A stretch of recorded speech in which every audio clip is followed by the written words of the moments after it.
Have you ever walked into a room and felt the atmosphere shift before a single word was spoken? It's a subtle, almost magnetic frequency that some people carry effortlessly. Look around and be honest with yourself. Have you noticed how some individuals seem to have every door opened for them without even trying? They don't beg for attention, yet eyes follow them. They don't demand respect, yet it's handed to them on a silver platter. Opportunities, connections, and influence seem to gravitate toward them as if they are the center of their own gravity. But then, there is the other side of the coin. Why is it that so many others strive so desperately for social status? They wear the right clothes, they use the right buzzwords, and they exhaust themselves trying to climb the social ladder, yet they never truly arrive.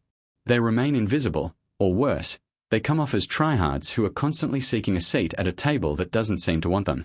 What is the missing link here? Asterisk, is it a secret code of conduct that only the elite understand? Is it a level of wealth that buys an aura of importance? Or is it something far more haunting, that the harder you chase respect, the faster it runs away from you? Why does the world open up for the one who doesn't seem to care, while it stays locked for the one who is pounding on the door with everything they have?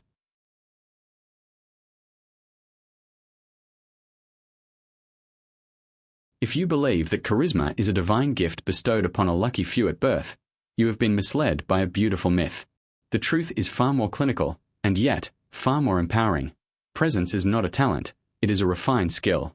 It is a deliberate architecture of the psyche, built at the intersection of psychology, sociology, and ancient philosophy. The psychological foundation, the pillar of self-referencing. To understand presence, we must look at what psychologists call internal locus of control. Most people are externally referenced. Their confidence fluctuates based on the room's temperature, the stranger's frown, or the boss's nod. But true charisma is born when you become internally referenced. As Carl Jung once suggested, your vision will become clear only when you can look into your own heart. When you stop scanning the environment for approval, your nervous system settles. This physiological stillness is what others perceive as alpha energy. It is the absence of anxious signaling. When you don't need anything from the room begins to need something from you. 2. The sociological lens, the pratfall effect and social capital. Sociology teaches us that status is a game of signals. Irving Goffman, the father of symbolic interactionism, spoke of the presentation of self.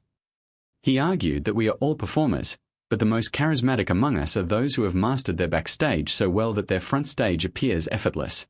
Furthermore, social psychology introduces the pratfall effect, the idea that high-status individuals become more likable when they show a touch of human fallibility. This proves that charisma isn't about being a flawless statue, it's about vulnerability anchored in competence.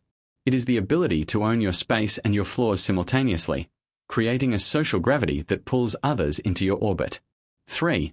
The philosophical mastery, stoicism and the sublime silence.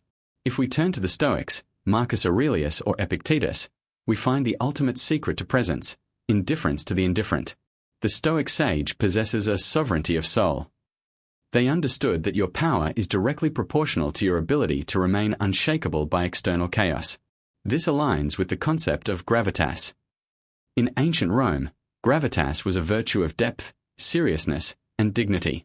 It is the weight of your words, not their volume. As the philosopher Lao Tzu observed in the Tao Te Ching, the master travels all day without leaving his inner baggage.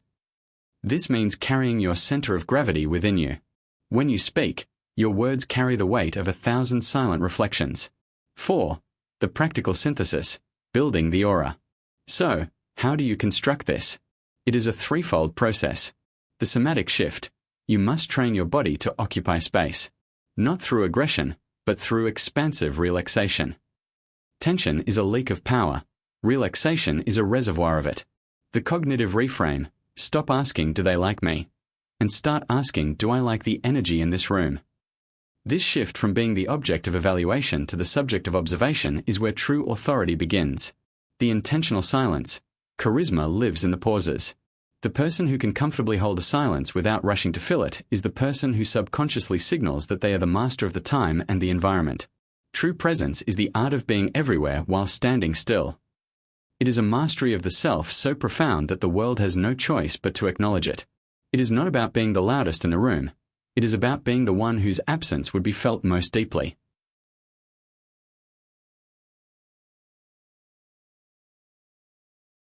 Understanding the mechanics of charisma is merely the map. Walking the path is where the soul is forged. To transition from someone who knows about presence to someone who is presence, you must undergo a process of psychological and physiological transmutation. This is not about fake it till you make it. It is about believe it until you embody it. The law of neuroplasticity, rewiring the self-image. The first step in making charisma permanent is understanding that your presence is a reflection of your self-concept. Neuropsychology tells us that the brain cannot distinguish between a deeply imagined experience and reality. To make confidence a part of you, you must practice cognitive rehearsal. Every morning, before the world demands your attention, you must sit in the silence of your own mind and visualize yourself navigating high-pressure situations with a liquid calm. You aren't just imagining success. You are training your nervous system to remain regulated under the gaze of others. Over time, these neural pathways thicken. What was once a conscious effort becomes your default setting. You no longer try to be confident. You simply forget how to be insecure. 2. The somatic integration, the body as an anchor. You cannot think your way into charisma if your physiology is betraying you. To make presence a part of your DNA, you must practice somatic ownership. This means moving through the world with integrated grace. Breath as power. High-status individuals breathe from the diaphragm, not the chest. Chest breathing signals a fight or flight response to the tribe. Diaphragmatic breathing signals that you are the master of your environment. The economy of motion. Observe the most powerful people in any room. They don't fidget. They don't make unnecessary gestures. Every movement is intentional. To apply this, start practicing stillness in motion. Minimize your leakage, the nervous taps, the darting eyes, the rushed speech. When you slow down your tempo, you subconsciously dictate the tempo of everyone around you. You are no longer reacting to the world's clock. The world begins to sync with yours. 3. The social crucible, exposure and the refinement of the ego. Philosophy teaches us that the fire is the test of gold. You cannot build a presence in isolation. You must enter the social crucible. This is the intentional seeking of environments that slightly intimidate you. In sociology, this is known as desensitization. Each time you enter a room where you feel out of place and you consciously choose to maintain your internal center, you are hammering the shield of your charisma. You are teaching your subconscious that your worth is not a variable. It is a constant. You must reach a point where you are as comfortable speaking to a beggar as you are to a king, recognizing the shared humanity in both while remaining unswayed by the status of either. This is the hallmark of the truly sovereign individual. 4. The paradox of service, the king who serves. The final stage of embodying charisma is moving beyond the self. True presence becomes long-lasting only when it is no longer about proving your worth, but about radiating your light. This is what the Greeks called eudaimonia. When your presence is used to make others feel seen, heard, and safe, your charisma becomes legendary. A person who uses their strength to ground others is never forgotten. By focusing on how you can impact the energy of the room rather than how the room perceives you, you bypass the ego entirely. And when the ego is silent, the soul speaks. This is the ultimate level of presence, invisibility in service, visibility in impact. The daily ritual of sovereignty. To make this permanent, you must treat your presence like a sacred ritual. Morning alignment. Define your state before you check your phone. Who are you today? The threshold anchor. Every time you walk through a door, take a deep breath and reset your posture. Let the doorframe be a reminder to step into your power. Evening reflection. Review your day not with judgment, but with the detachment of a scientist. Where did you leak power? Where did you hold your center? Presence is a marathon of consistency. It is the thousands of tiny, invisible choices you make when no one is watching that eventually become the unshakable aura that everyone sees when you walk into the light.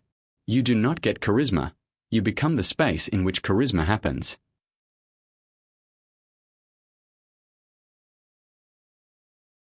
Ultimately, presence is not a performance you put on to deceive the world.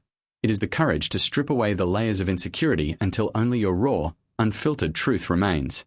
We have journeyed from the curiosity of why doors open for some, through the sophisticated logic of science and the ancient whispers of philosophers, to the practical mastery of your own nervous system.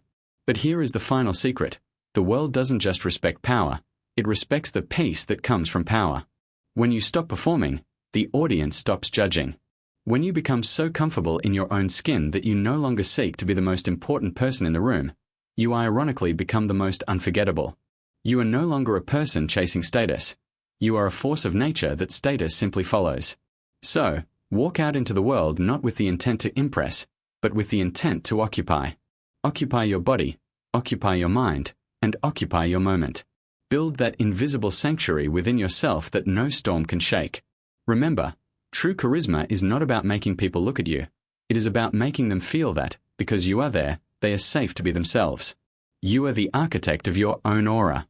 Now, go forth and build a presence that speaks even when your lips are sealed.